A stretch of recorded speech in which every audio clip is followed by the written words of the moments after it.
Le fait de ne pas être de Braine me permet d'avoir un recul par rapport à cette région. C'est comme quand on est à Paris, on ne se rend pas compte quand on est parisien à quel point Paris est beau.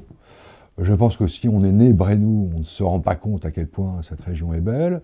Je pense que le contraste de l'un à l'autre me fait sentir les choses avec encore plus de violence. En fait, bien que je sois parisien, je ne me sens jamais aussi bien que mes deux pieds dans les bottes, avec des chiens au bord d'un étang ou dans les bois à ramasser des champignons, des cèpes ou des pieds de mouton.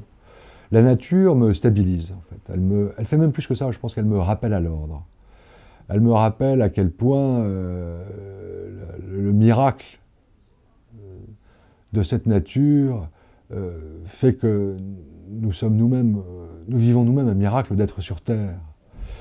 Et cette nature, c'est, voilà, et notamment en Braine, les lumières changent tellement que elles peuvent être d'une clarté pleine d'espérance, tout autant que d'une noirceur indélébile à l'âme.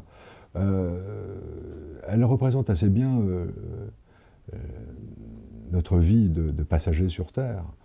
Donc je suis plutôt plus à l'aise dans la nature. Je suis un contemplatif. Et même chez moi, la contemplation, c'est même un travail.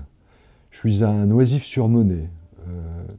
Et quand je ne fais rien, je ne peux pas m'empêcher de gamberger, d'analyser, de trouver que c'est tellement beau ou que c'est tellement affreux, mais j'ai un cerveau qui est en perpétuel mouvement et quelquefois j'ai besoin de cette nature pour qu'elle me repose et qu'elle m'apaise et qu'elle me dise c'est pas grave, regarde le ciel, regarde les oiseaux, regarde le cerf qui hume la brume. La vie n'est pas forcément aussi compliquée que tu penses qu'elle l'est. Je pense qu'elle est apaisante pour nous tous. Donc j'ai besoin de cette nature pour être heureux. J'aurais plutôt tendance à quelquefois avoir un peu les choses en noir, c'est mon côté un peu obscur. Mais j'ai plutôt choisi d'être... Je m'oblige plutôt à être heureux. J'ai lu une très belle phrase dans un livre de Jean d'Ormesson, Comme un chant d'espérance, où il rapporte un texte qui a été publié dans une église de Baltimore à la fin du XVIe siècle, et qui a cette phrase magnifique, je trouve, qui dit « Fortifiez-vous une puissance d'esprit pour vous protéger en cas de malheur soudain ».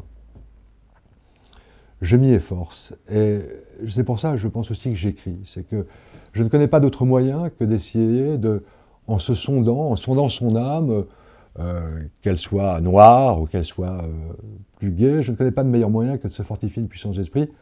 Je pense que comme tout le monde, je n'échapperai jamais à la Providence, peut-être, sûrement, mais que se fortifier une puissance d'esprit pour se protéger en cas de malheur soudain, ça me paraît être une bonne chose. De la joie, il faut qu'il y ait du malheur pour qu'il y ait de la joie, il faut qu'il y ait des pleurs pour qu'il y ait des rires.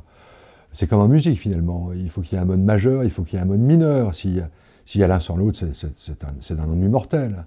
Donc on passe tous par des périodes euphoriques comme des périodes de dépression, et chacun de nous fait de son mieux pour s'adapter selon les circonstances et garder une espèce de foi, une espèce d'espérance, parce que la vie continue, il faut bien continuer à avancer. Donc la vie des gens n'est pas soit toute noire, soit toute blanche. On ne peut pas être soit un pessimiste suicidaire, c'est insoutenable, ou un optimiste béat toute sa vie. Il faut bien. Je souhaite d'ailleurs à chacun, je pense que c'est là la richesse, de passer par tous ces états, parce que c'est la somme de tous ces états qui vont faire de nous des hommes à part entière, je pense.